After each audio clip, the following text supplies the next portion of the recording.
Check the mic and make sure it sound right, boys.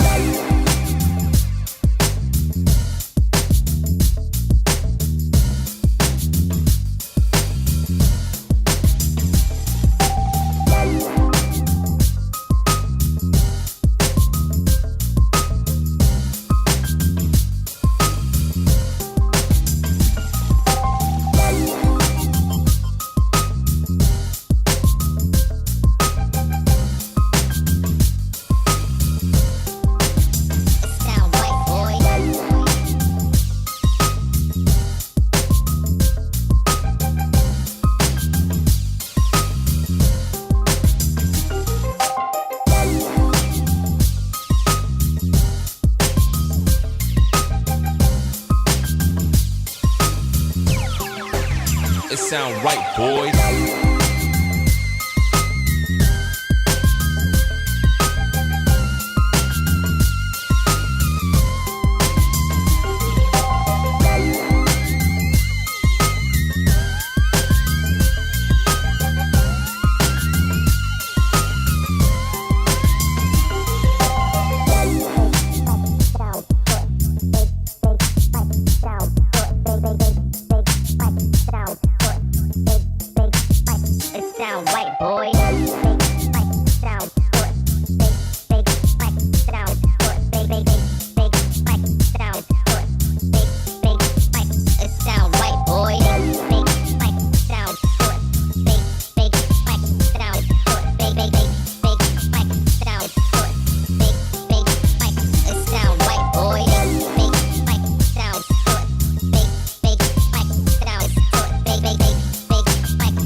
It sound right, boys.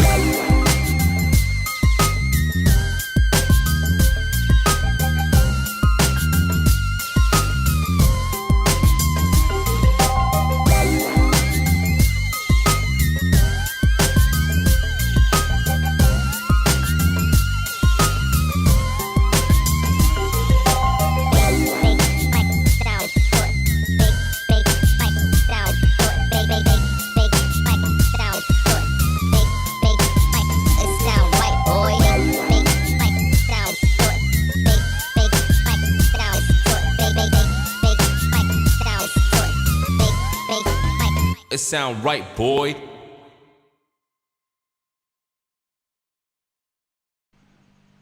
Hey, what's up, everybody? Welcome back to Luna Live. G here at Luna Geckos. Just getting situated. Who we got out there? I see Jay in Canada. I see Adam hanging out with Bernie Sanders. Hey, Bob. How's it going? Looks like Soph's on. Hey guys, remember throughout today's live, comments are live. We're gonna field questions, and we're also gonna do. Poppy just heard something. She hasn't been on an episode in a while, so she just wanted to make sure everybody knew she was here. She's here. She went that way, so I imagine she'll be back in a little bit. So. I want to introduce, a lot of folks know this, probably most people don't. We don't even really talk about it in the Luna story and how Luna came to be. But I spent about 20 years as an executive in the casino and the hospitality industry. And throughout that process, I've worked all over the United States, even spent some time in Canada, and got to work with a lot of really great people. And one of my favorite, I think he can hear me, so I don't want to say favorite because we've always had kind of this, little brotherly, rub thing going on. So I'm not going to say he's my favorite. But he's certainly in the top 3. I think I'll accept that. I want to introduce, I'm not going to bring him on yet. I want to talk a little bit about, this is Vince Lentini. And Vince and I have probably known each other now for about 20 years.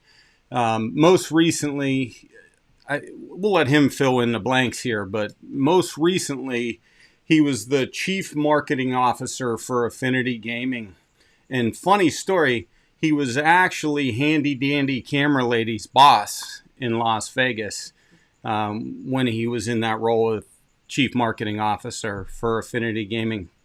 And prior to that, he was a senior vice president of marketing for Hard Rock. He had a brief stint at Isle of Capri. And before that, that's where we know each other from, because I spent about 14 years, I think, 12, 14, it's all the same. About 14 years with Caesars Entertainment, and that's where Vince and I first crossed paths. But I introduced on the last live a new segment called Go Time. And today's Go Time, well, first, let me remind you, Go Time stands for G's Oration.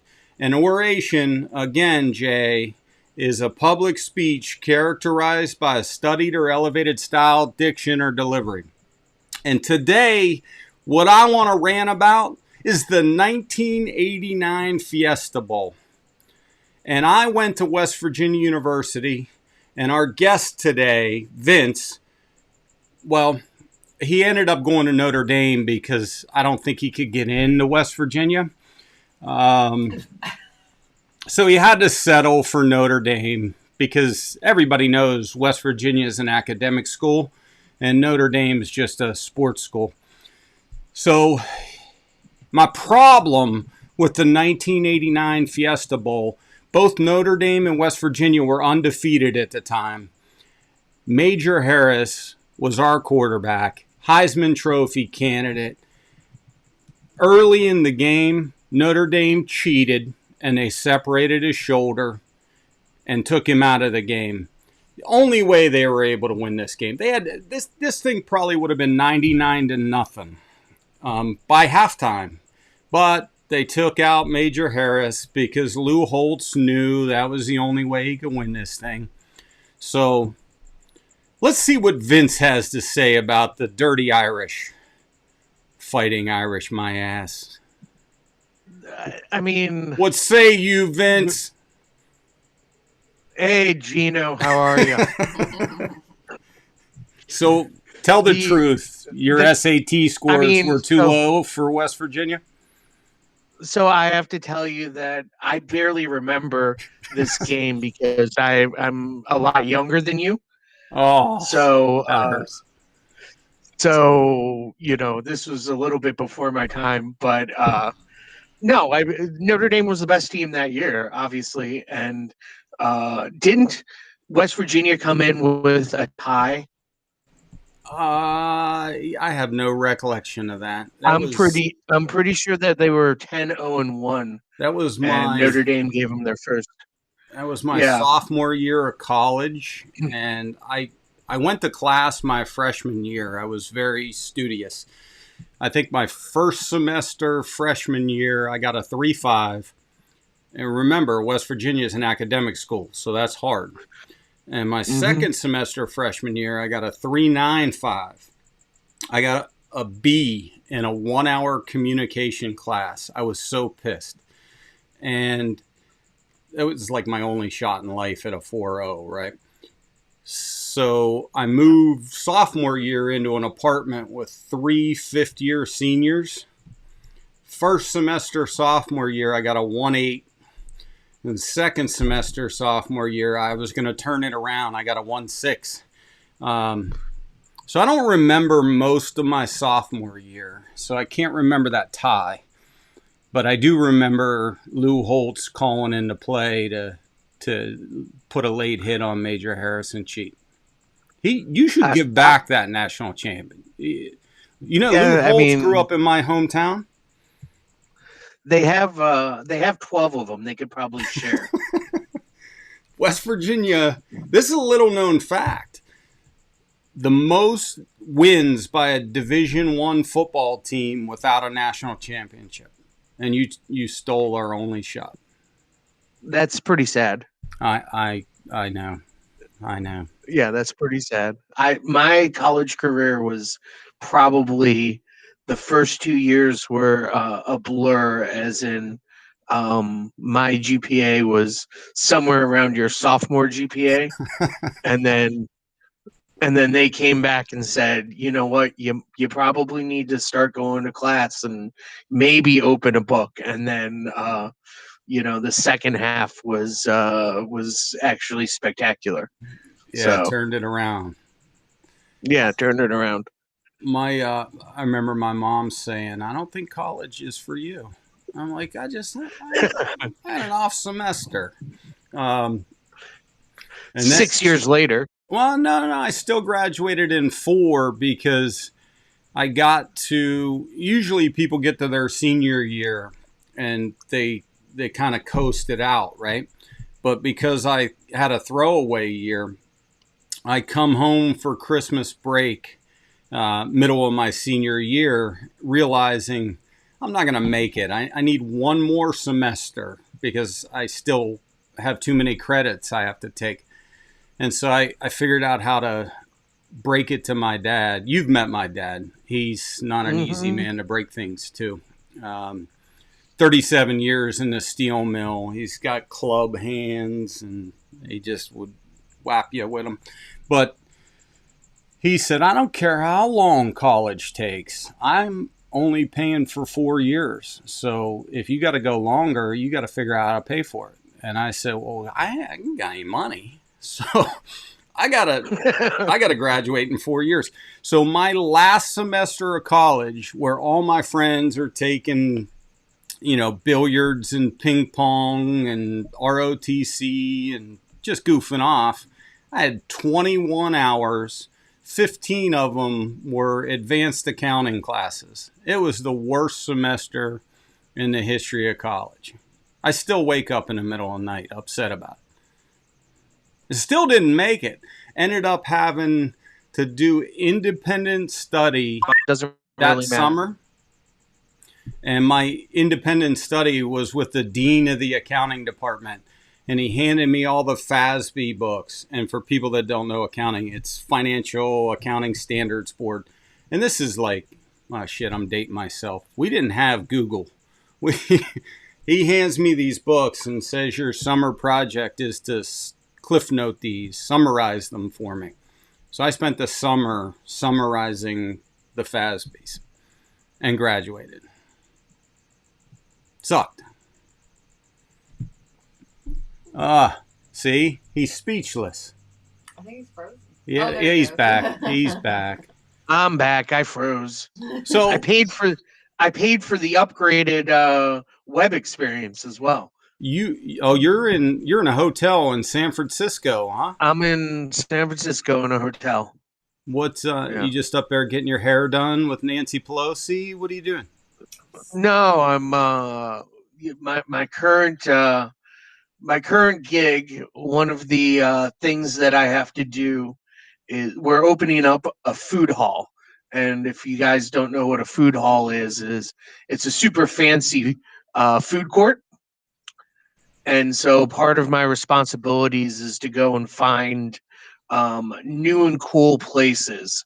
And this trip, I am focused on pizza and burgers in the San Francisco area that I can bring to the food hall that we're opening up in Sacramento, California.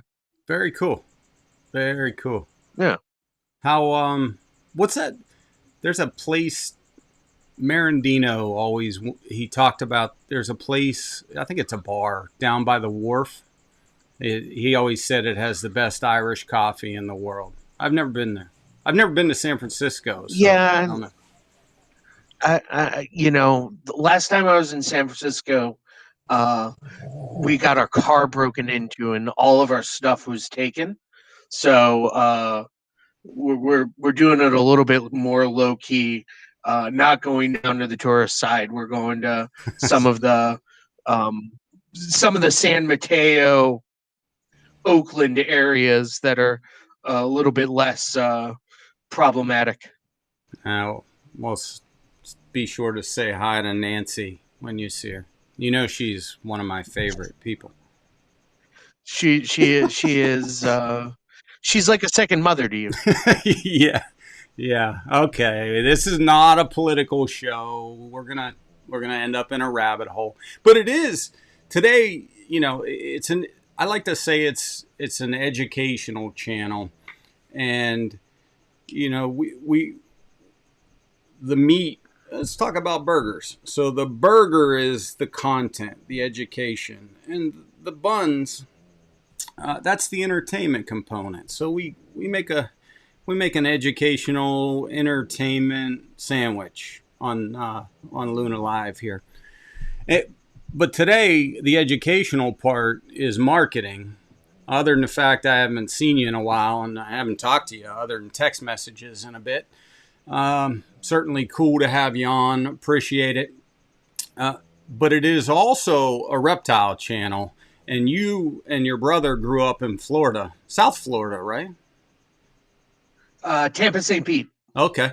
So you had to you have to have reptile or amphibian stories growing up down there. Tell us Yeah, so before we we get into marketing, give us your reptile experience in life. I will give you the clean versions of what we did growing up. So when you grow up in Florida, you usually have a pool in your backyard, and that pool in This your isn't backyard for this some isn't like a Richard Gere gerbil story, is it? no no no Oh, okay. no Okay. no.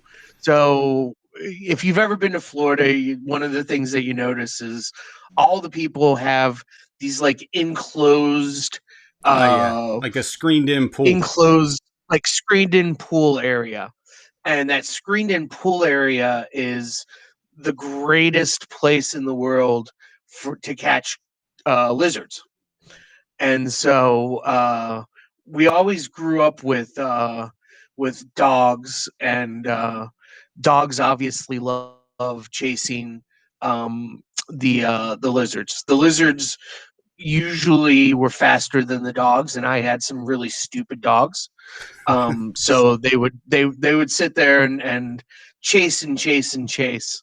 Um, but the great thing is that my mom, God love her, is really afraid of lizards. Which I think is just weird because growing up we would catch them and put them on your ear as earrings. Oh, because Um, those anoles will they would just hang just on. yeah, they would just clamp on, and you would walk into the house and your mom's like, "What are you doing? Get those out of the house."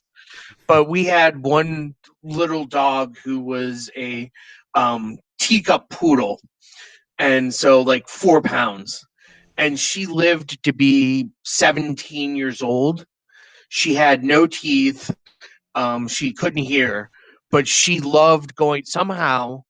And she was mostly blind. Somehow she would go outside and she would catch lizards and bring them into the house. Um, and so she wouldn't do anything that would hurt the lizard, obviously, because she had no teeth. She just wanted to play with them. Um, so we would wake up, every morning, and her name was Teddy. Teddy would have at least four lizards in our kitchen, and inevitably we would hear my mom start screaming, "Teddy, what are you doing with these lizards?" and wake one of us up to come and collect the lizards and take them back outside. But we grew up, when you're in Florida, you grow up with lizards, and learn that a lot of them can grow their tails back, and you do a lot of you do a lot of exploring with these guys. So it always makes me wonder why people would be afraid of any sort of lizard other than Komodo dragons, or the ones that have Right. fangs Right. or claws or something like that, because they are the coolest, nicest creatures in the world. That's that's a good story. No, how's your brother doing, by the way? He's good. He's in Key West this weekend. Oh, it's one My of my favorite parents, places. yeah, my Oh, parents were just in Las I Vegas visiting me. we Handy Dandy's all mad because we were supposed to go to Key West and we didn't go. 8 years ago. He's still telling It's me coming. to take It's me on. to Key West. It's on the calendar. I mean, it's wide open. You can go whenever you want. I know. Key West and San Diego are probably my two U.S. favorite places. Not Don't go to not San Diego specifically. I like going going out to Coronado. Yeah, don't go to San Diego right now. You can't go anywhere. Yeah. It's kind of like San Francisco. Yeah, I'm with you. I'm gonna fix my stool here. So, no alligators in the pool? We did have people are stupid, right? So right by my house is a place called Lake Seminole Park. And Lake Seminole Park has an entire family of alligators living in the lake. And people would take their dogs and try to coerce the alligators out of the lake with their dogs, and wonder what happens when they lose their leg or lose their arm with an alligator trying to go eat their dog or eat them. So yeah, we had alligators all over the place. When you grow up in Florida, it's alligators, water moccasins, lizards. You've got unfortunately, people have taken pet reptiles and released them into the wild, and there's some non-indigenous animals that are living in most of Florida that are wreaking havoc on the ecosystem. Yeah, I don't want to dive deeply into that today. There's actually a lot of fake news around that. We can trace, the vast majority of reptile owners are very responsible. Now, obviously, there's going to be a case here and there, but a lot of the invasive species can be traced back to zoo escapes, whether it be a hurricane or whatever. Once they're out, they're out. But I think most, like you have anoles, and obviously you have native ones, but there are, different lizards from Cuba and South America, Central America. A lot of those, even California species, have made it to Florida. A lot of those came in shipping. They were stowaways, whether they were in a plant that was being sent or, just got in a shipping container or whatever. But whole different subject. I think the media, they sensationalize it, so they can get you to watch their newscast if they tell you that a 20-foot Burmese python is going to come out of your toilet and bite your ass. But most of that's BS. So yeah, no, I actually have my uncle. I think I've told you this story before. He collected exotic animals. Some of them were reptiles, but he mostly collected jaguars and cougars and lions. He's a big cat guy. Yeah, so he was a big cat guy. He also had pythons and boa constrictors and some birds. The big cats he did not release into the wild, but some of the other ones just didn't show up one day. But growing up in Florida, it's unbelievable. We used to take, for show and tell, I used to take his two pet cougars to grade school, and that was my show and tell for the day. Imagine doing that in 2021. I don't think it would be even possible. Yeah, a couple places, maybe, West Virginia, you could probably get away with that. Yeah. Yeah. Tennessee, in Florida, Kentucky. I don't think that they would allow that anymore. So no, probably not.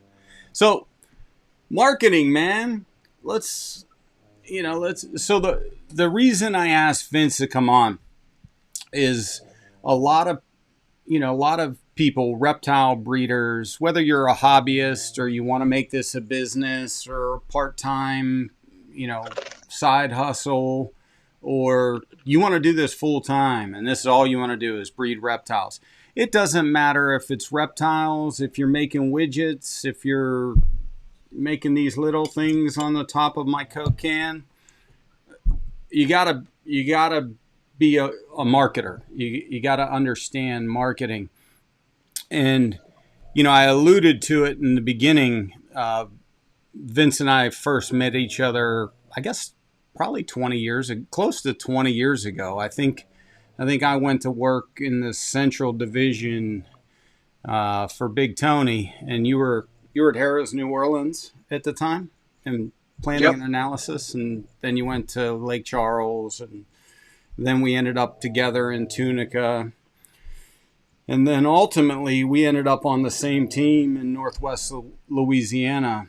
You were the regional VP of marketing for Horseshoe and Louisiana Downs. And one of the things I'm most proud of in my career is our time at the Horseshoe. We had an amazing team, except for Eisendrath. No, I'm kidding. David's probably my number one best finance guy I ever worked with. He's but the favorite. just yeah, well, he's not here, so I can say David's my favorite. Vince is like 3.5 or something. I can't tell him to his Something's face. wrong with David. Yeah, there's always been a lot of problems with David, but he's a smart dude. The Horseshoe, if you're familiar with brands, and we're going to talk a bit about brands today, the Horseshoe had a mystique about it. And at Harrah's, every market we competed against the Horseshoe in, we got our butts kicked. And we just couldn't beat them. So we just decided to buy them. So we bought the company, and the fear was we were going to Harrah'ize it, right? We didn't want to make it a Harrah's. We needed to maintain the Horseshoe mystique, the swagger. Remember, we created the Horseshoe Swagger brand book at Horseshoe Bossier City that then was implemented throughout the brand, right? So it was how you advertise, what font you use, what color patterns you were allowed to use. It was a brand book, but we called it the Horseshoe Swagger book or the Bible. I don't remember what we called it, but I know swagger was in there. You remember doing that? That was a pretty cool exercise. Yeah, no, it's one of my most proud parts of my career as well. The other we did some cool stuff. We took a brand that had an incredible essence, and we put things together that allowed other people to replicate it. And that's really what you're doing in marketing and on a brand. At some point, I think you're going to show the brand essence video that we converted to a commercial. This is one of my favorite things that I've done in my career. We took something that was an incredible story and brought it to the public in a way that really added to what we were trying to do at Horseshoe and Horseshoe Bossier City. And in essence, what you're doing as a marketer is telling stories. And telling stories is the backbone of what you're trying to do. You're trying to build an emotional connection through that storytelling. As we segue into that video, which you have up, and segue into geckos in general, you already have a great story with the gecko. You have a living, breathing creature that people think are cute and want to be around them and already have this natural proclivity to be around. It's your job as the human in the relationship to build that story and tell that story from a marketing perspective. Yeah. Well, I think that's a lot of people get. We'll talk about this more, but a lot of people get confused with brand. They think, well, I went to Canva and I have a logo, and so I have a brand. That's a name. That's not a brand. A brand, like a true brand, creates an emotional connection with the consumer, right? Yeah. So, when you have a logo in the branding world, we call that a mark. A mark is, your logo and all of the different portions that are a part of that logo. A brand is, the most technical definition of a brand is an intangible device that creates a economic benefit via an emotional connection. You're basically trying to get people to be irrationally responsive to your product because you've got this strong brand. It's like Gino's drinking Coke right now, and there's millions and millions of people who are passionate about Coke versus Pepsi, and you know these people. They're in restaurants, and they sit there and they say, "Is Pepsi okay?" And they say, "No, give me something else," I'm that because guy. they want, yeah, Yeah, I'll say all the no. time. Won't take it. Yeah, and it's you're peddling sugar water, right? And the sugar water with caffeine, and they've done Pepsi challenges that say Coke drinkers actually like the taste of Pepsi when they don't see the logo, the branding, or the connection behind it. But it's you know, and then you've got all of these individuals who are like, no, I can tell the difference. I can tell the difference. We've scientifically proven that you can't tell the difference unless it's got that comforting red can around it. Yeah, but So, um, I've run restaurants for years too, and it's an ingredient. Have you ever ordered a Crown and Pepsi? It's Crown and Coke, man. no, no, Yeah. no. But if you order a Crown and Coke and they bring you a Crown and Pepsi, you're like, I'll drink it anyway. Yeah, Because it's exactly. Crown was what you wanted, really, not the Yeah. Coke or the Pepsi. So the horseshoe story that you were alluding to. There's a legend. Jack Binion is a legend in the gaming industry, and we had this whole thing in our swagger book. They were called, were they called Jackisms, Vince? Yeah, they're jackisms and brand pillars. That's right. I remember. So I'm a recovering accountant that pretends to be a marketer from time to time. So one of these legendary stories of the horseshoe, which is actually a true story, is a guy walked in one day with a suitcase full of cash, put it on the craps table, and proceeded rather quickly to double his money, and he walked out with it. And we always told this story. Hey, Wally, how you doing, buddy? We always told this story internally, and I don't remember the genesis of how we decided, but certainly you and I were a part of that genesis where we said, this is such a good story. Let's tell the world.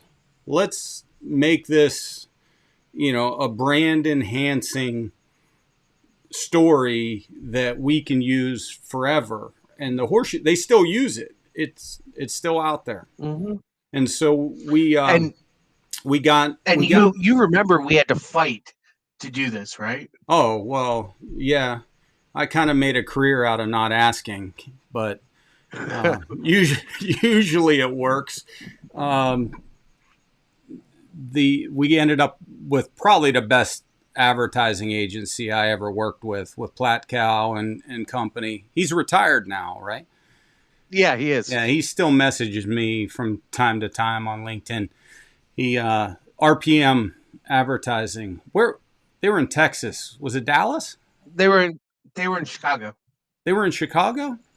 I thought they were in Texas. Texas was when we replaced RPM. We had to go over to Austin for whatever the guys that did Mercedes and Southwest. What was that company? GSD&M. Yeah, they were good, but yeah, RPM. I fought tooth and nail. We both did. To RPM, we did not want them replaced because they were as much a part of the Horseshoe brand and what we had created as Jack Binion, for that matter. I mean, they made Jack Binion famous. So let's show the commercial. This is the commercial that we worked with RPM and put together. This is part one. Horseshoe, 1979.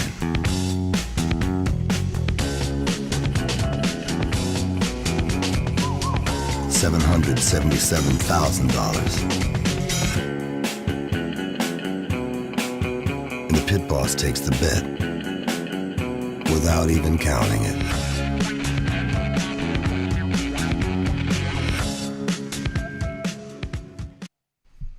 It still makes me tingle a little bit. I love that commercial. You got part two? Yeah, let's show part two. A suitcase full of cash. An infamous gambler.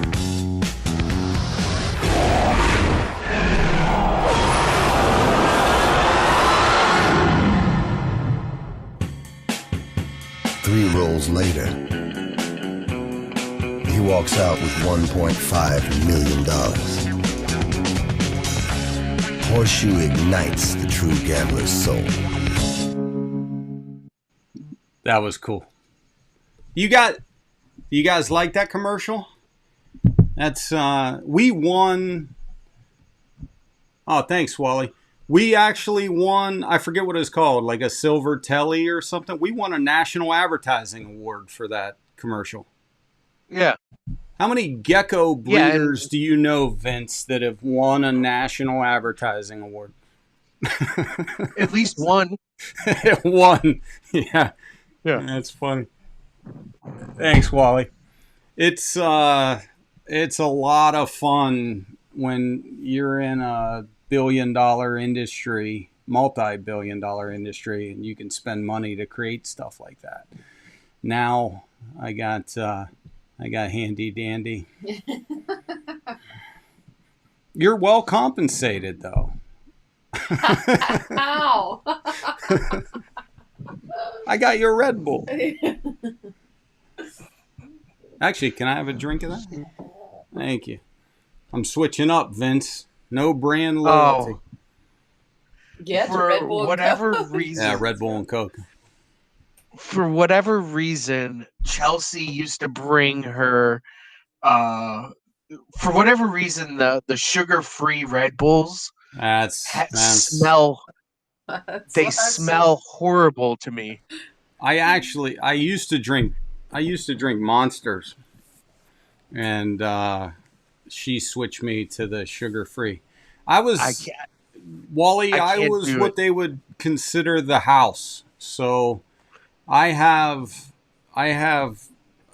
would call it a gambling addiction, but not as the gambler.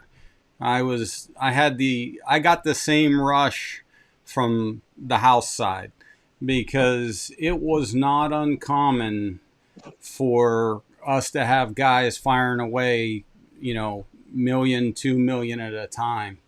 And if one of those guys goes on a run, you could be down 2, 3, 5 million fast, which could really mess up your certainly mess up your month. No, I wasn't the actor. Certainly can mess up your month and sometimes your quarter and affect your bonus and your compensation. And we have a lot of funny stories around that. We had a guy right at the end of the quarter. What was that guy's name, Vince? He was working us, and you said Patrick Cuthbertson. You said you got to get him out of here. I'm like, how am I going to get him out of here? Like, make something up. Go. I think it was his birthday or something. So I said, what are you doing playing blackjack on your birthday? And he said, what else am I going to do? And I said, Larry Flint has this club over in Shreveport if you want to go over there. And he's like, you buying? I said, yeah, man.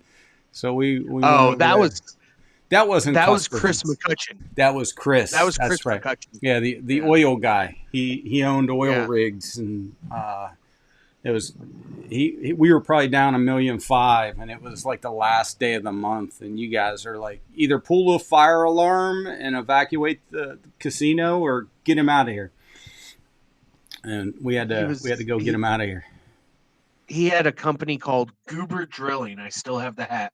I remember. Yeah. I like Chris. He was a good guy. Good people. Yeah. So let's talk about some more marketing. So we talked a little bit about brand, but I'm going to hand it to you because the brand is just a piece or a pillar. But then you have to communicate that to the customers. So that brand promise. So whatever your promise is, whether this is the best soft drink ever in the history of Earth. I make the best geckos. I sell the most affordable glasses for a quality value proposition. You got to tell that story, and then you have to communicate it. And there's multiple channels. And I think what most people on here are familiar with is social media, and whether they're on Instagram or Facebook or I'm on TikTok now. I had a video this week, 150,000 views. I'm viral. What? Yeah, what? I'll send it to you. Send it to me. Yeah, I'm addicted to TikTok. 150,000 views. And climbing, still counting. What did you do in this video? I did absolutely nothing except grab my camera and film a gecko that just hatched and was screaming at me. So here it is. It's right there in the middle. Oh, look, 152,000 views. Let's see. Oh, will you not be able to hear it?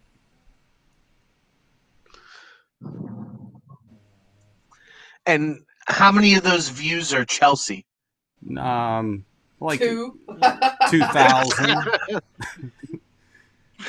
All right, take that off. God, Everybody in the world has seen that. That's like, it's going to be on the news. Yeah. Yeah, it started climbing, and we're like, what's going on? So that's crazy. What music did you use as the backdrop? It's no music. It's original audio because the gecko screams, and most people don't realize that they can vocalize, and it's funny. To the non-leopard gecko people, they're like, what? They make noise? So most of the comments were something like, boy hatched and chose violence or something like that. So. What's this? Read out loud. Wally, my favorite brand. I fish a lot, and there's a southern fisherman that you know because he wears Texas hat in every show he does. Love his brand.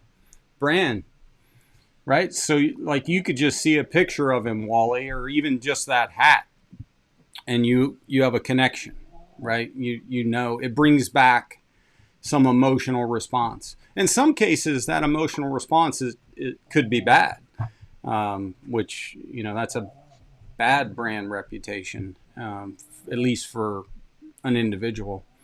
So you think about Walmart. Walmart's great. I mean, I go to Walmart all the time. But if I wanted to buy a pair of shoes, I'm probably not going to Walmart. I'm probably going to Nordstrom. And I paying way too much for those shoes at Nordstrom? Yeah, I don't care, because I could have those shoes for 10 years and I take them back and say, hey, it wrinkled. And they're like, I'll take it, get a new pair. It's just this, you're paying for more than the shoes. You're paying for that brand and what that brand represents. Yeah, so I love you talk about Nordstrom's. You One of the things in marketing we think about is the type of customer consumer that's out there, right? And so Gino goes to Nordstrom's when he needs new shoes.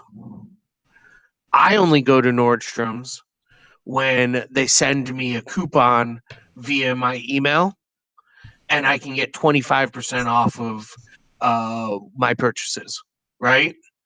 So Gino is a need-based consumer. I am a discount-based consumer, and that's I think you can draw these parallels to as you're trying to sell geckos or Coke or coffee or casinos. Um, One of the things that is inherent to marketing in general is get your incentives correct. And so Gino's the best consumer in the world because he goes to Nordstrom's and doesn't need an incentive. I just need shoes. You just need shoes, right? So Yeah. you're a you're a needs based shopper, Well, whereas sometimes a large I don't need yeah them. I just want them. yeah. So So that's impulse. But I feel like you're not I really an impulse buyer at all. I use Well, it so depends what it is. I'll find a pair of Has to do with shoes that I Geckos. like, or a shirt. I'll find a shirt I like, and I'm afraid that 6 months from now they're not going to have that shirt anymore. So I'll buy every color in my size, and I still have some that are in the closet for 2 years, and they have tags on them. I haven't worn them yet. when you get to a certain level, um, you purchase the same jeans and the same shirts in the same style, only multiple pairs, so that you can take your decision set out of it. I have when I go and buy jeans, for example, I say I want this jean and I want all of them in my size Yeah, and just give them to me. So I don't ever have to decide on what style jean I'm wearing. It's all the same. The same with shirts. yep, same here. I got a little bit of a belly now, so I wear Untuck It. Yeah. I like Untuck It. There's Well, I wear nowadays I just wear Gecko merch. LunaGeckos.shop. yeah. See, you got to plug. You got to drive How traffic. much does that shirt go for? This is not for sale. This particular shirt is just mine. I've given away a couple, but I wear these at Gecko shows. Where's my sweatshirt I designed? But Chelsea, And- our number one seller is a shirt. It's a sweatshirt that Handy Dandy designed. I think it's $25.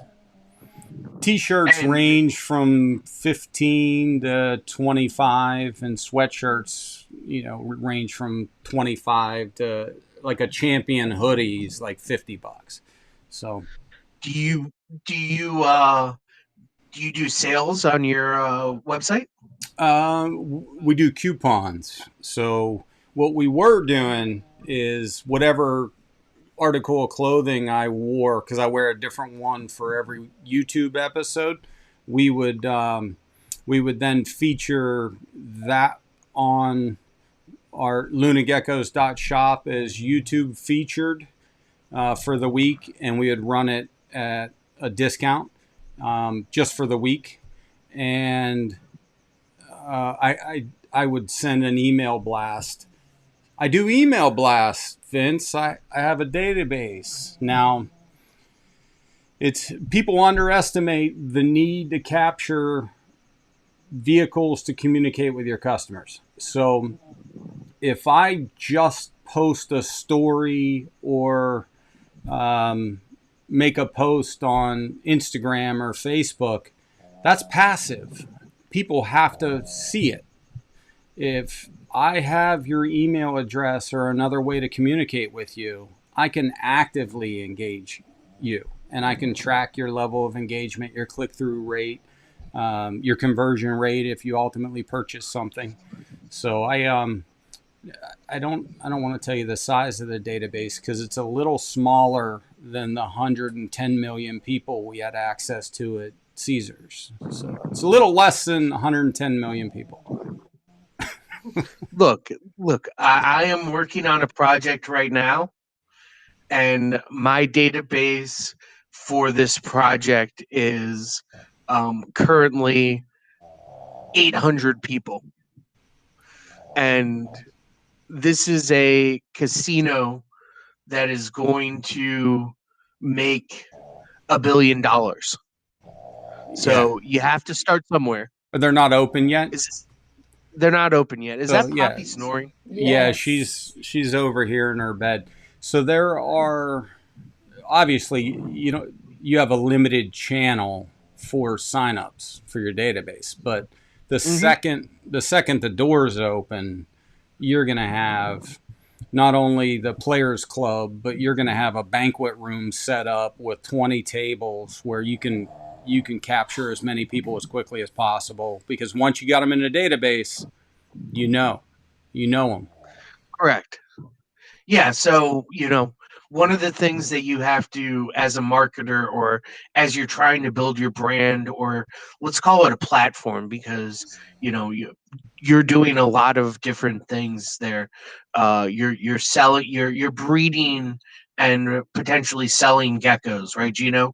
But you're also building an extension of that core competency into swag, right? So you're coming up with some cool stuff that will be on t-shirts and hats and things like that, that ultimately the profit margin is just as good on that, if not, it's not as good as Geckos, because I know what some of the profit margin is. Right. But But geckos, it's kind of like being a farmer. You oh yeah, you have a planting season, a growing season, a harvest Yeah. season, and an off season.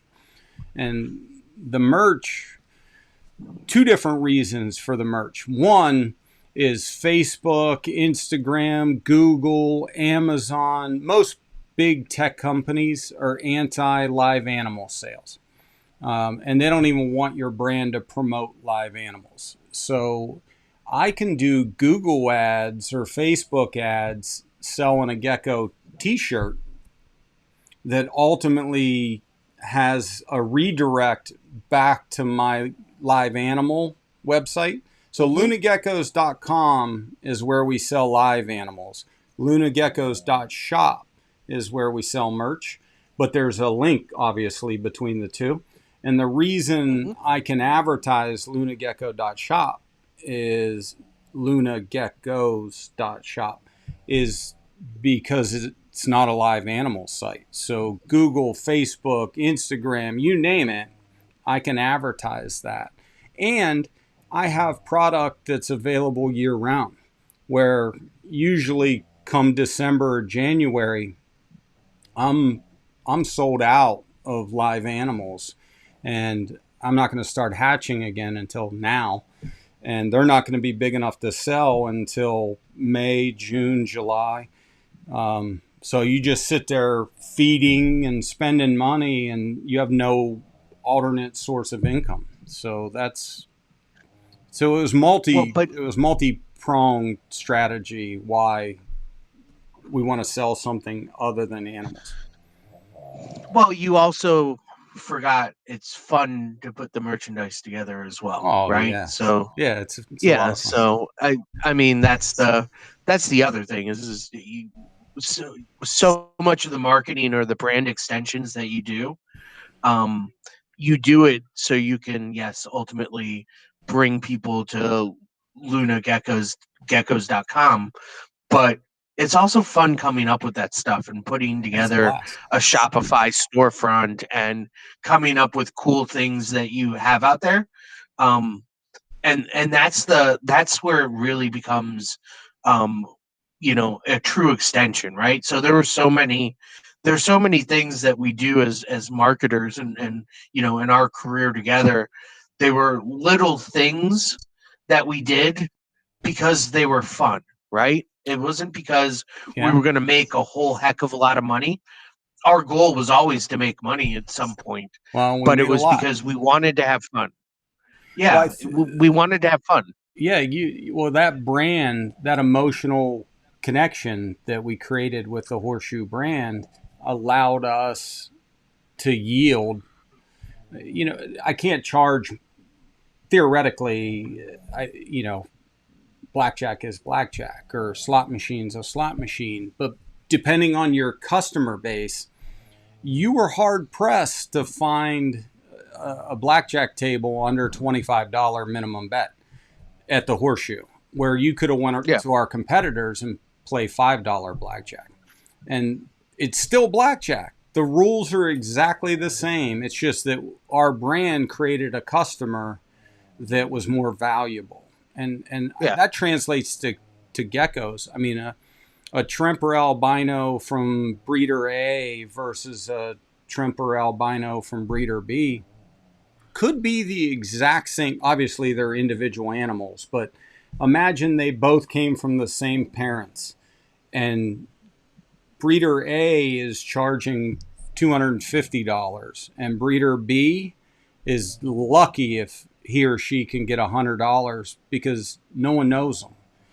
There's no brand equity there. There's no trust. There's no value proposition. So you're willing to pay $150 more for the exact same animal because of marketing, because of brand, because of awareness, because of reputation, right? Well, but it's also about the Put, customer experience, right? you're right. You have to. So we always said marketing's a promise. Operations has to deliver the promise or execute, right? Yeah. Because you could tell people we have the cleanest restrooms. We'll talk about Buc-ee's. If you're familiar with Texas, anybody, Buc-ee's, I can't drive past a Buc-ee's. I might not even have to pee. I'm going to Buc-ee's because the restrooms are amazing. And I want their pulled pork And barbecue sandwich. yeah, with and meatballs Handy and Dandy onions. loves the pulled pork sandwiches. And these guys build a reputation, and everybody knows cleanest restrooms on the highway, bar none. Now, And the if really they good made that, kolaches. if they made that promise, and we went in and the restrooms, looked like an outhouse at a Notre Dame game, then the promise failed. Right? Operations didn't execute. Go to Full Vince. I need another Coke. So I'm going to go to Full Vince. I'm going to grab a Coke. Oh. Oh, you can stay on that. That's fine. And so there's no music or anything that we could dance along to. I can do this for you. He can keep. Handy dandy. There we go. That's my favorite one. I'm back. We talked about merch a little bit, and Wally's on. Wally just created a T-shirt I saw on his episode. What is it, Wally? It's like a Godfather, Don Corleone. He's the god, the ISO father. He's like the king of isopods, or the godfather of isopods. Oh, that was loud. We should have recorded that. I could have put it on TikTok. So, but the other thing I think would be useful for the people that are on here is the experience of your customer doesn't end at the point of purchase, right? That's right. So the pod part father. of Yeah, there it is. Sorry. Yeah, part of what you do is, you talked about it a little bit, is There's some reputation management.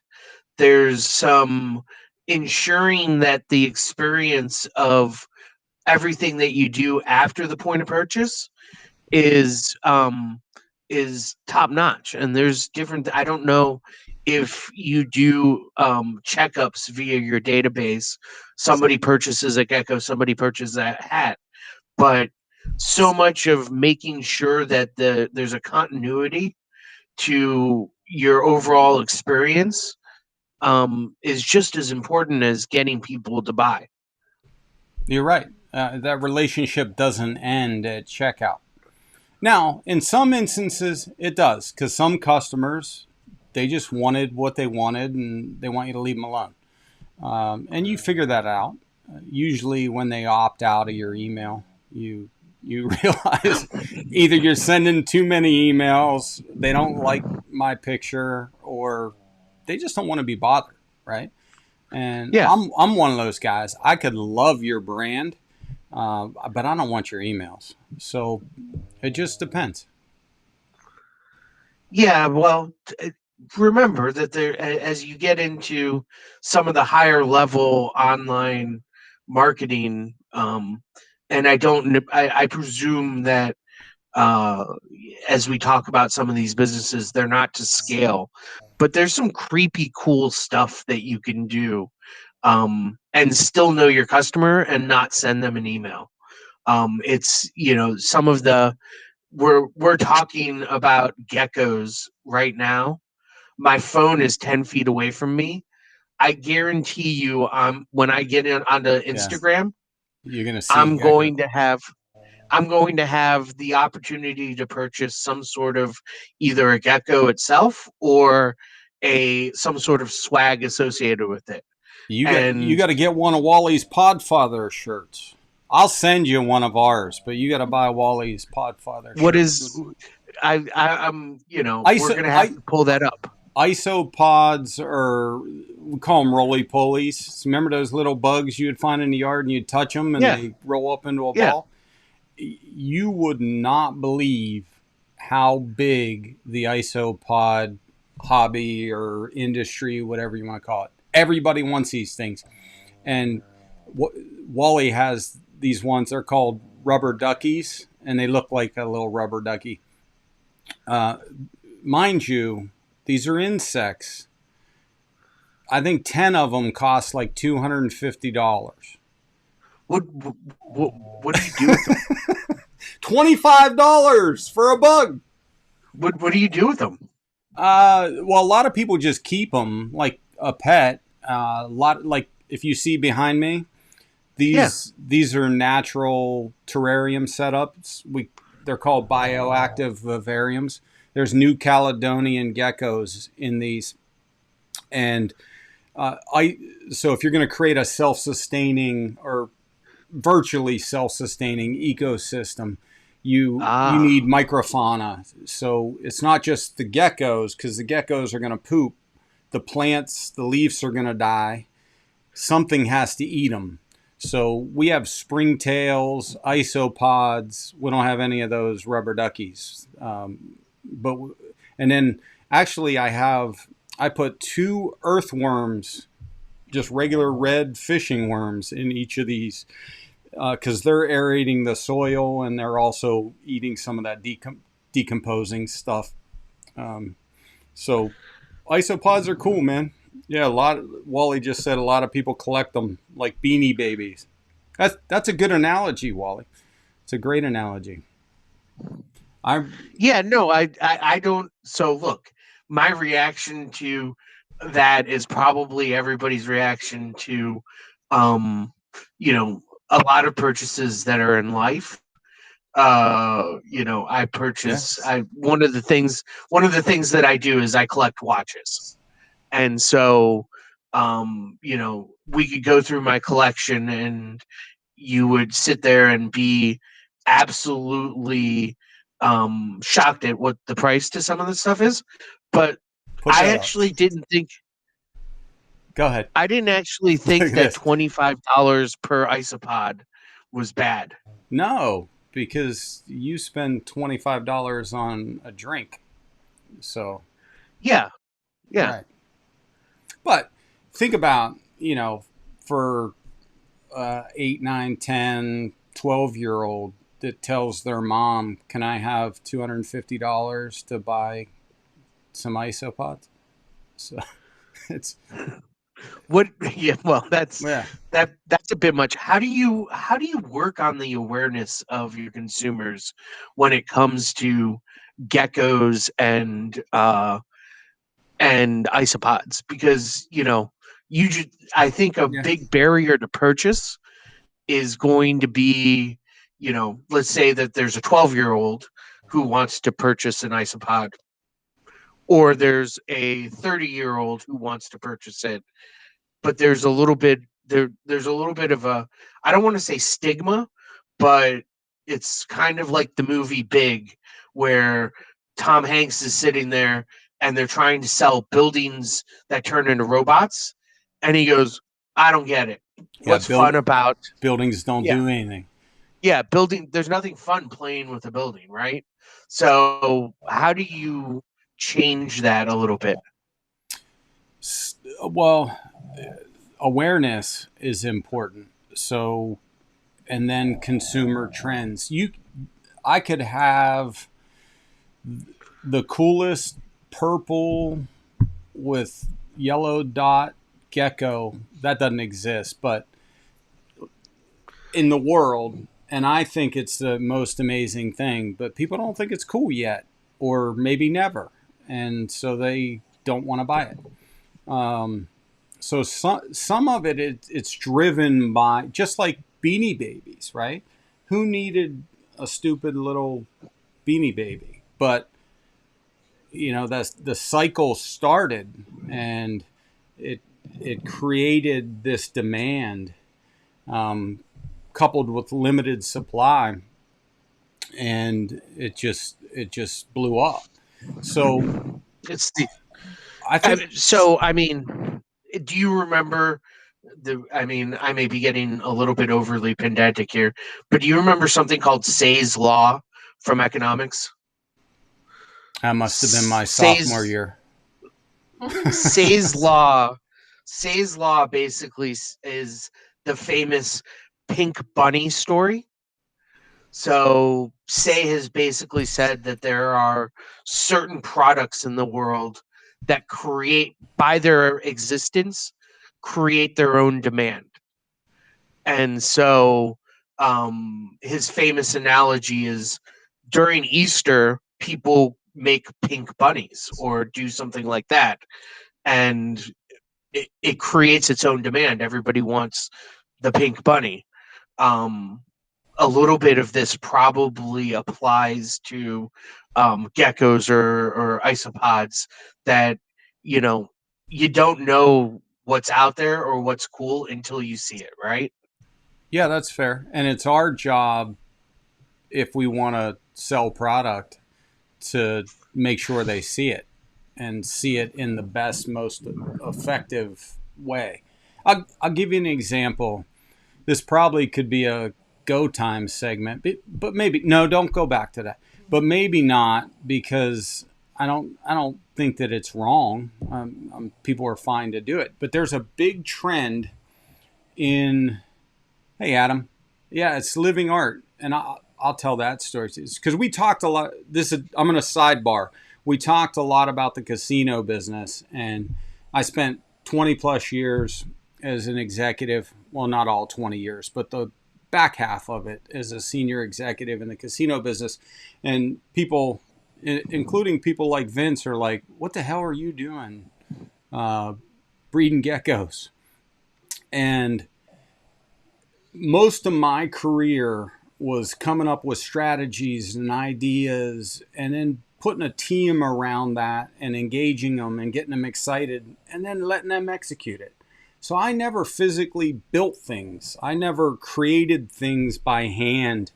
And my daughter got into geckos and I got hooked, and it became exactly what Adam just said, living art. It allowed me an outlet to, all by myself, create something, and in some instances create something that nobody else has ever created. And it was addictive, and that's why I do it. But I'll go back to my rant or my go time. A lot of people, and you've all seen this. Everybody on the live have seen. How many accounts do you follow that do gecko giveaways? If I get to 1,000 followers, I'm going to give away a gecko. If I get to 10,000, whatever the number is, it's all relative based on what your follower level is. It's fine.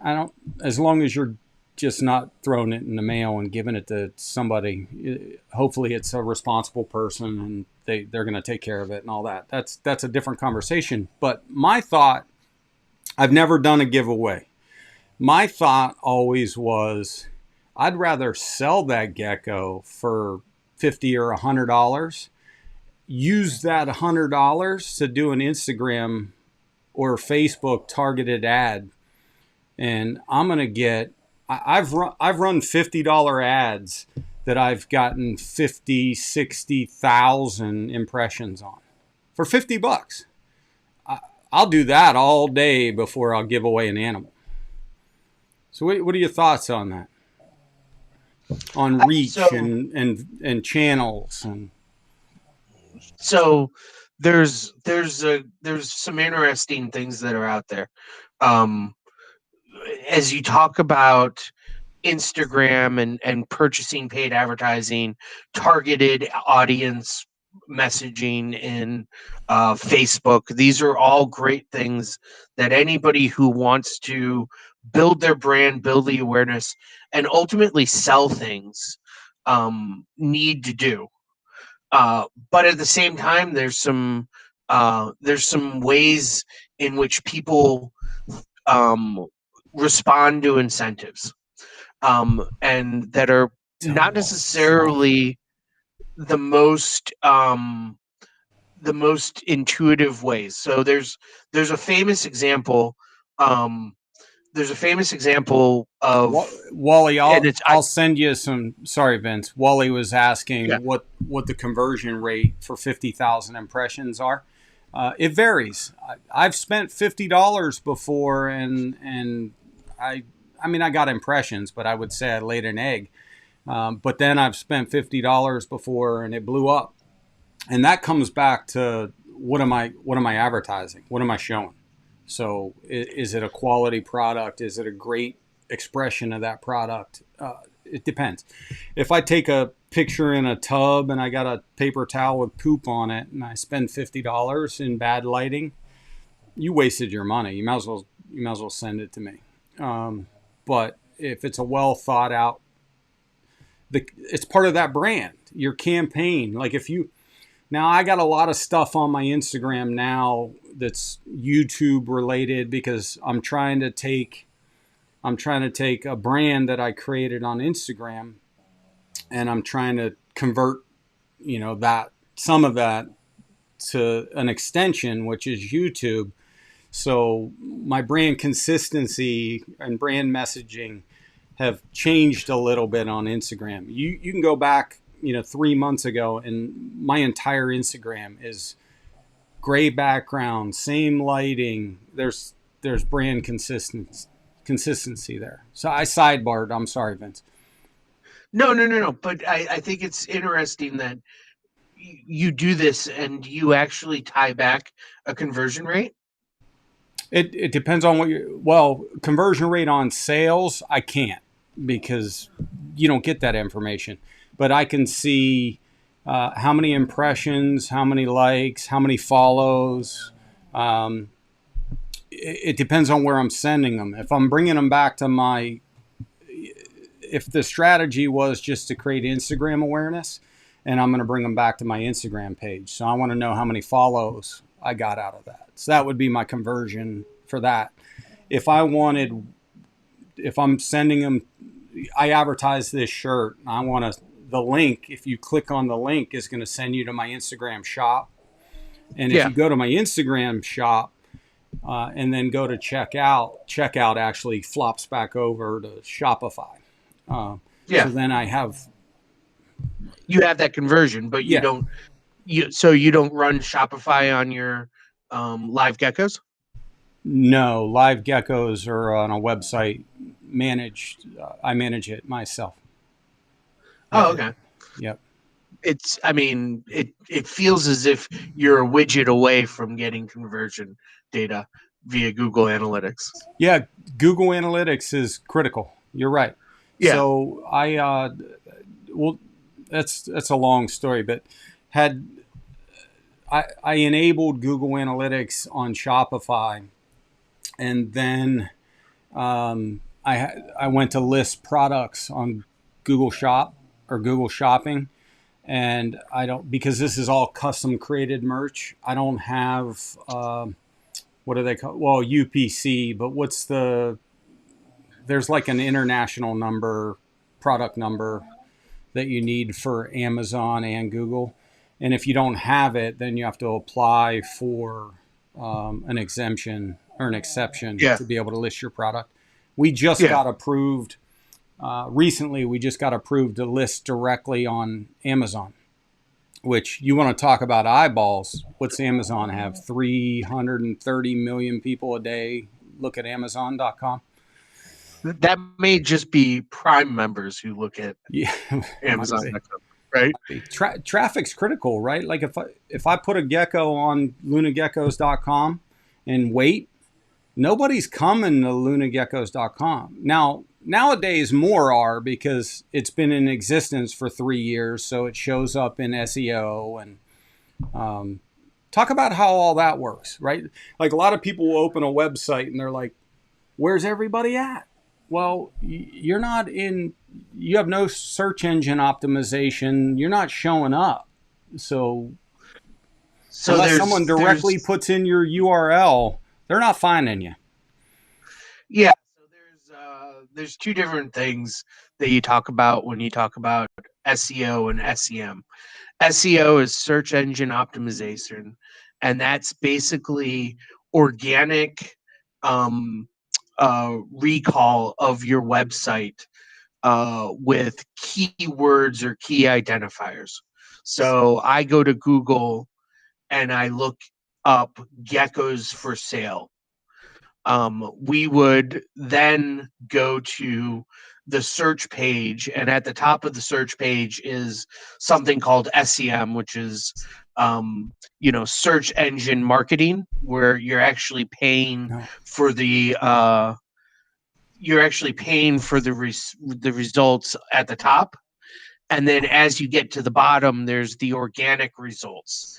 And the organic results are measured by where you are in that page and what page you essentially show up on. So I should have probably looked at it when I Googled lunageckos.com, where you come up at on the Google results before I got on here, but I presume it's pretty good. Hey, that's Chelsea's dad right there. He's Mark, real fun. He created a product, several products that he has manufactured in China, and they're distributed throughout the U.S. He has a deal with Academy Sports. Pretty cool. There you go, Wally. What's the product? The catcher's mitt, and that's not what tipsters at Academy. I don't fish, so I've gone fishing with Chelsea's dad, but I make sure the cooler's safe, and they fish. So yeah, I mean, it's more fun watching people fish on a boat with some beer than it is actually reeling it in. Yeah, somebody who's gone deep sea fishing in the Gulf of Mexico a lot. When it's choppy and you're trying to reel something in that's pretty there's the catcher's pretty mitt. bad. It's like an all-in-one. I went on protects your hand. Protects the fish, protects your hand. Yeah. I went on a trip Gulf of Mexico with them, and every boat, I think we had 3 or 4 boats out, and every boat had a guide. And I was on, I don't know if it's, what is it, starboard, or I don't know. I was on the left side. I was on the left side of the boat, and I'm sitting right by the cooler drinking a beer, and everybody's up at the front, is at the bow. at the front of the boat on the right side. And they're like firing away, man. There's like 3 other guys. And the guide comes back to, and I'm sitting there and I'm just doing this, like flipping it that way, the wrong way. And the guide comes back and he goes, the fish are over there. And I said, yeah, but the beer's right here. So I don't care if I catch anything. Yeah. That's my fishing That's why you story go with for the day. other. That's why you go with other fishermen so Yeah. that you can get their fish afterwards. So yeah, we still had dinner. Yeah. I ate fish. Yeah. None that Yeah. I caught, but we Yeah. still ate. There was a lot less I don't- beer, but The He pride of likes ownership. the act of it, like hanging out, drinking all day. That he Well, Yeah. you know the saying, you can't drink all day unless you drink in the morning. Yep. That's right. So So here's a so as a big company, a casino, we can buy keywords, we can spend a lot of money on that stuff. As a hobbyist breeder or even a medium breeder, we're not buying keywords, especially a keyword like casino is expensive. yeah, Probably gecko or geckos, leopard geckos, probably expensive. So we need more cost effective ways. We need to spend $50, not $50,000 to optimize our search results. are you doing Facebook or Instagram custom audience? Not that I'm aware of. What's that mean? So Instagram and Facebook Well, wait. custom audience. Don't tell everybody. Just tell me. No, stop. That's what Give me this a- is for. Give me a Share. day's head start for crying out loud. Yeah, so, Wally's already doing it. Killing it. So one of the things that you can do is if you have a Facebook with a business tie-in, which is very easy to get, doesn't cost any money. I have that. You can set a daily rate to search keywords, and for Well, example, you Wally's- can spend. Wally's like the little kid on or it wasn't Hangover. It was, what was it?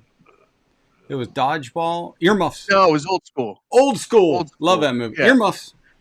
Yeah, earmuffs, Yes. earmuffs. So basically, what you can do is you can say, "Hey, I want to spend $5 a day, and I want to approach this custom audience that you've built in Facebook." That basically says, if the customer likes geckos, or if the customer likes isopods, you can reach this group of customers with your content that is sponsored and promoted for a very cost effective way. We're talking $5 a day. You can turn it on and off based upon when you want to do it. And Yeah. you basically put these search words into your audience, and it tells you, oh wow, if you spend $5 a day, you're going to hit 100,000 people that have this affinity or this like for what you've just purchased, and it's going to show up promoted in their feed, either via Instagram or Facebook, and it's very cost effective to drive trial over to your customer base. And you can do things like geotag it or geofence it. So if you want to focus on A your particular custom audience area, a region, in the southeast, geography. in the southeast, you can cut your costs down that way. That I shrinks your I audience. presume that there's some. Yeah, it'll reach your audience, and it'll tell you. It'll also give you an understanding of how big your customer base could potentially be, and give you a target that basically says, oh wow, custom audience says that I can have 120,000 people in a 7-state region. That should be my goal for the likes or the reach that I'm trying to achieve. Okay, so I do that. I didn't know what it was called. So, and I was pretty sure you did it Yeah. because I do that. Chelsea knows how to do it. Yeah. Now the cool thing for us is, I don't want to. If I had a physical store, I would geofence because Yeah. why send somebody an ad in California that's not going to come to Lake Charles? Now, given the fact that my product shipped everywhere, my geofence is the United States, between certain age range with likes of, and I pick the keywords, right? Reptiles, Correct. gecko, Yeah. leopard, geckos. So yeah, I do that. I just didn't know what it was called. I'll tell you, this surprise, it's probably not going to surprise you, but it surprised the hell out of me because I thought Pinterest was where people went to learn how to knit.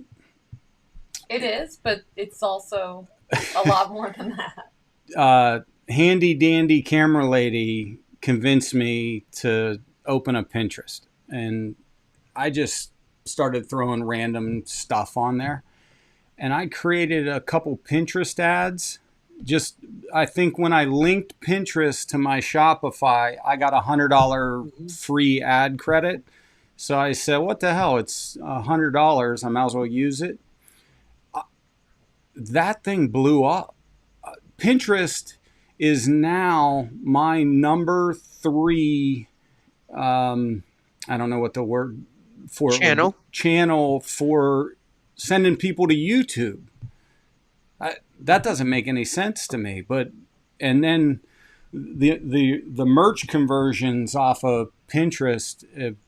I don't think I've sold any geckos because of Pinterest. I probably wouldn't know that, but I can't believe I have a pin that's, I think they're called pins, right? I have a pin right now that has like over 8,000 views and like 400 saves, and Pinterest is crazy. Is it my sweatshirt? It is an No, Yeah, it's it's the an building of a integrated- bioactive. Oh, okay. It is a integrated searchable database of images. Why would it not feed directly into what you're trying to do? And it's highly They're very it's highly engaged. Yeah, no, it's super engaged.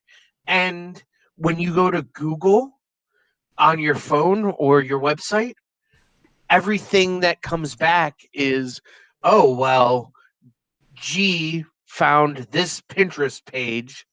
And so much of what's coming from Pinterest is, oh, well, Google's got this image. I click on the image. It takes me over to my Pinterest app.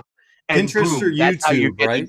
If I Google something, the top Google results are Yeah. either Google Pinterest- Shopping, right, if it's a product for sale, or they're Yeah. going to send me to YouTube or Pinterest. Yeah. And that's Google why is the number 1 search engine. Then it's YouTube is number 2, and I think Pinterest is number 3. Yeah, YouTube's the number 2 search engine in the world. You can learn how to do anything. Like, that's why I try to get him when he makes YouTube videos. What would you Google to learn that? So it's like how to build a bioactive vivarium, because that's like the keywords that will pop up first. Yeah. I mean, I usually Google jackass and geckos, and it comes up. I'm number 1. Page number 1. Top result. Yeah. That's it. So where'd Wally go? Is Wally setting up his Pinterest right now? He probably. God damn it, Wally. Give a guy a break, man. I think everybody left. Adam's gone. Jay's gone. They're all setting up. They're all still there. No, they're all setting up their Pinterest now. Yeah. Jay's learning how to knit. Knitting with geckos. You'll be number 1 site on Pinterest. Hey, we have one of those somewhere. Have you've knit a gecko beanie? I have not, but here's another one. Etsy. Unbelievable. Yeah. So Wally just took Luna Gecko. I'll see if I can scratch this off, and I'll send you a shirt. The Etsy's crazy. It doesn't make sense to me. Help me. Why do you? Vince. I've Why always do you not? wanted to be a marketer, but you never help me. Why do you? Why do you think Etsy? I mean, have you not purchased anything for someone off of Etsy? Of course I have, but I just didn't think I could sell gecko merch on freaking Etsy, and I Why do. not? Why not? And their Because marketing campaigns are awesome. Like, same thing with Shopify. You could set up auto response for abandoned checkout. If somebody favorites an item, I can send them a follow-up email saying, "Here, hey, I saw you like this shirt," and I'm not sitting in front of the computer doing it. I spend my time setting it up, and then it's gone. It's going to happen every time based on the rules that I pick.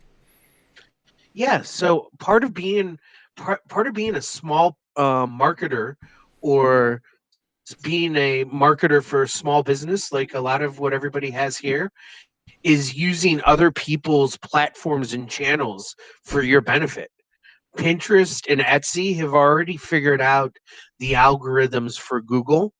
Piggyback off of that, because when you go and you find Luna Gecko on the website, reinforcing it via Pinterest and Etsy is just going to get you so much more responses. Yeah, That's exactly it. I've had clients before who didn't want to pay the fees that Etsy or something would have. I'll take the And I'm fees like, all day. well, you would be on there. You would have a sale if it came from there. I mean, Yeah.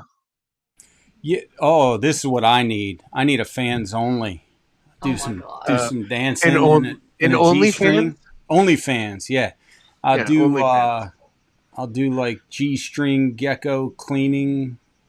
Be Wait, hot. but you have your VIP crew or whatever. There Yeah. are levels. I do have I do have Patreon. Yeah. That's not quite OnlyFans, but I have an OnlyFans with one subscriber, so I don't even want to know. Please don't tell me. You don't. It's a Notre Dame thing. You paint yourself green, and no, it's you no. and Rudy in leprechaun hats No, dancing naked no. in front of the mirror. Yeah, I don't want to know. It's yeah, it's donuts and little people and yeah. So my boy Wally, Donnie, you remember? I gotta dab off after that one. You Who? remember Donnie, right? Yeah. Yeah. Donnie, He's on OnlyFans? yeah, he's on my OnlyFans. Well, that makes sense. That makes a Yeah. lot of sense. He lived with you for a while, didn't he? Like, he Yeah, just he did. wouldn't leave. Yeah. I think we hired he- him, and then he wouldn't leave. He lived with me for 6 months. Oh, He's in Las Vegas and Los Angeles, and every so often we'll hang out and do our OnlyFans stuff. He's actually his OnlyFans is huge because he does Little Trump. yeah. And Donnie is- Donnie's a It friend is of awesome. ours. That's a little person, and he's hilarious. Yeah. How did we meet him? He worked for Beecher. Is that how that Yeah, happened? he's- Yeah, when we Yeah, did he's that Beecher's one of Madhouse Beecher's thing. assistants. Yeah, Yeah, that's right. yeah. He was funny. Man, He's- so here's the other thing. Go back to Etsy because Etsy will advertise. You don't even have you auto opt in by being on Etsy. You have to actively opt out. Etsy advertises your content on Google or your product, and there's the normal Etsy fee, I don't know, 20 cents a product or whatever. But if they put it on Google and then sell it, that results in a conversion. They take a higher percentage. I forget what it is. I think it's a scale depending on what your product is, but say it's 4 or 5%. And like Handy Dandy just said, a lot of people will be like, oh, I don't want 5%. That's my profit margin. Would you rather sell one and pay no percent, you keep it all, or sell 100 and somebody takes 5%? I'll take my 5% all day.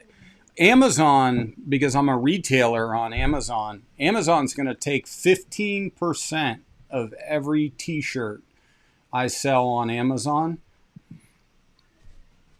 Go get it, Jeff. Have fun. Sell 300 million of them. You can have your 15% all day. Yeah. Right? I can't reach that audience ever in my life. No way I can reach that audience without the vehicle they built. Have you attempted Rakuten or Alibaba yet? I think I'm Italian, Vince, and I shouldn't do racketeering. That creates a lot of problems. Rakuten, you haven't done any of that? See ya, Wally. Thanks for jumping in, buddy. Yeah. I'm aware of it, but I have not. No. So that's one step at a time. Check out my new Instagram page, Gecko. There's a Vince. There's a lot of. Do you know any good attorneys? I need to call somebody and get on Wally real fast. Yeah, you just there's probably you can call Kevin Cullum. He's all in the Gecko world. That's my boy. That's a different episode. We're not going to talk about that. Yeah. So Rakuten and what was the other one? And Alibaba. Oh yeah, Alibaba is that's the Chinese version of Amazon, right? Yeah, but they're international, so no, I understand. I presume that Luna Geckos, you have it out there, and you don't care if people are buying it in China, India, Russia, or wherever, right? Because of my settings, I'm currently only. You get into shipping internationally is pretty confusing, so you have to spend some time on that. So I currently ship merch. I'll export Geckos anywhere in the world, but there's a third party that does that export for you. So I basically ship to them in the U.S., whether that's in L.A. or it's in Buffalo, and then they export it from there. But for merch, I can direct ship, and I currently only do Canada and the U.K. because why? It should be all made in China anyway, just in time. No. It's all direct fulfillment with Printify or Printful, and they make it at one of their distribution centers, whichever one's closest to where the order is coming from. So if someone in the UK orders, it's made in the UK. If someone can't, right? Now I can add all these other countries, but then you get into EU taxes and you get into different shipping rates, and it's all possible and it's easy. It just takes time, and I haven't committed that time. I'm a one man show here. I got. Oh yeah. Well, you're VP of marketing and editing and production, and but you're right. It just takes time. And you can get that all done. A lot of people will make a mistake and they'll just say, ship everywhere. And their profit margin on a t-shirt was 40%. And they just figured, it's $5.99 to ship it in the US, and didn't think about that somebody just ordered it in the Philippines and it's $25 to ship it to the Philippines. And Shopify only charges $5.99 because that's what you set up. Yeah. You just sold a t-shirt that cost you $15 because I collected less money from the customer than I actually had to pay to produce it, ship it. Right. So you just got to spend time on all that stuff. Seems like a good business model. Yeah. I'm not carrying any inventory. I spend the time designing it, or Handy Dandy spends the time designing it. And then I have to market it. Right? Because no one's going to buy it if they don't see it. So, we do have a little bit of them. I carry a couple dozen of the most popular, just for extra stuff at the show, because we do trade shows too, but it's designed to be online. So the Life is Good people didn't reach out to you and sue you for stealing their font? You think it is? He has a problem with Comic Sans and like There is even look your name down there. This is permanent marker is what this font is, and I own this now. So Yeah. Wally better not use my font. As we were going through your storefront, some of that stuff looked like Life is Good. I'm just saying. They use Kid Print, I think, is their brand font. So, anyway, there's no infringement. No infringement. I'm calling Kevin. I'm calling Kevin right now. Yeah. Wow, let's go to Q&A to see if anybody's got anything. We've been rambling for like 2 hours. I know your dad's got questions, so there aren't any yet. You still want me to go? Well, just go to it, and the whole screen will show, and it's down one, right there. I got to get a new producer. Hey, there it is. I don't know if anybody's out with any questions. Did we have any we missed? We had a question. Hey, Adam's girlfriend you just passed it up. Adam's girlfriend has an Etsy shop. Where can we buy real fun product? You gotta do a plug. Real fun prizes, I believe. I thought it was real fun fishing. I thought you went to Mark Cartwright on Instagram, and it would direct you there. I'm sure it would. So, you want me to send you a gecko, Vince? You hooked? You want to be in the gecko business? I do not. I have a hard time keeping myself and my dog alive. Your dog's only alive because you send him to daycare. That's correct. So he goes to daycare all the time, and they feed him and bathe him and express his anal glands and do all that good stuff. So I think I need that done. That would be I'd feel a lot better. Yeah. Oh yeah. Anything we missed? I know we were just kind of general discussion all about safest bet in the casino. Don't go. Best odds in the casino. Baccarat, craps, or video poker. Yep. But yeah, depending on the video poker machine. But so don't go to a bar and even if you go to a bar, even like you're playing a 9-5 or a 9-6 or whatever, it's still better odds than still a better hold percentage than playing a slot machine. So but you're right. I just don't. I like craps. Don't like Bach. I love Bach as a casino operator. I don't personally like playing. Yeah. Black Knight, working on Black Nights and Snows. Working on. Let me read the question. Handy Danny gets mad because I don't read the question. A lot of people just listen and don't actually watch. So, I see you working on Black Nights and Snows. Are there any other projects you're working on, or have any cool 2021 babies you're expecting? Yeah, we actually have 2 videos. One is they're actually our 2 most popular YouTube videos. One is Meet the Girls, and Meet the Boys is the other one. And what we did in those videos is we walked through every breeder female, 20 some odd breeder females for the 2021 season. And then I don't remember, 12, 14 males for the season, and walked through the projects. A lot of Black Knight stuff. So we have a pure group. We breed. Our original breeders they're imported from the Netherlands, directly from Ferry Zerman. So we have a 1-2 pure group. Just got eggs from a pure Black Knight female that was paired to a Mandarin Tangerine male. So just got eggs yesterday. Looking forward to that project. Got a Gem Snow Black Knight project that the first couple Gem Snow Black Knight babies just popped out, and they look unbelievable. We'll see how they age. And then there's all kinds there's Tangerine stuff, there's Tremper stuff. We work with all 3 lines of albinos. We work with Tremper and Rainwater and Bell. So ton cool stuff. Stay tuned. Oh, look. Jay up in Canada is setting up his Printful site right now.